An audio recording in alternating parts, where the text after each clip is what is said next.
శ్రీ నరేంద్ర మోదీ గారికి సాదరంగా యోగాంధ్ర తరఫు నుంచి స్వాగతం సుస్వాగతం పలుకుతున్నటువంటి శుభతరుణం. విచ్చేసిన గౌరవనీయులు పెద్దలందరికీ స్వాగతం పలుకుతున్నాం. మన ఈరోజు ఈ కార్యక్రమాన్ని చేసుకోవడానికి, ప్రపంచ రికార్డ్ని స్థాపించడానికి మూల కారణమైనటువంటి ప్రధాని గారు, అలాగే మన ముఖ్యమంత్రి వర్యులు శ్రీ నారా చంద్రబాబు నాయుడు గారికి స్వాగతం పలుకుతున్నాం. ఆనరబుల్ గవర్నర్ శ్రీ అబ్దుల్ నజీర్ గారికి స్వాగతం, శ్రీ కింజరపు రామ్మోహన్ నాయుడు గారికి స్వాగతం, అలాగే శ్రీ ప్రతాప్ రావు జాదవ్ గారు యూనియన్ మినిస్టర్, వారికి కూడా సాదరంగా స్వాగతం పలుకుతున్నాం. డాక్టర్ చంద్రశేఖర్ పెమ్మసాని గారు యూనియన్ మినిస్టర్ స్వాగతం పలుకుతూ, అలాగే శ్రీ భూపతిరాజు శ్రీనివాస వర్మ గారికి కూడా స్వాగతం పలుకుతున్నాం.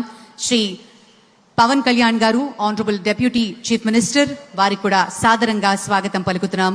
శ్రీ నారా లోకేష్ గారు ఆనరబుల్ మినిస్టర్, అలాగే శ్రీ సత్యకుమార్ యాదవ్ గారు, శ్రీమతి డి పురంధరేశ్వరి గారు ఆనరబుల్ ఎంపీ, అలాగే శ్రీ భరత్ గారు ఆనరబుల్ ఎంపీ, వారికి కూడా సాదరంగా ఈ వేదిక స్వాగతం పలుకుతోంది.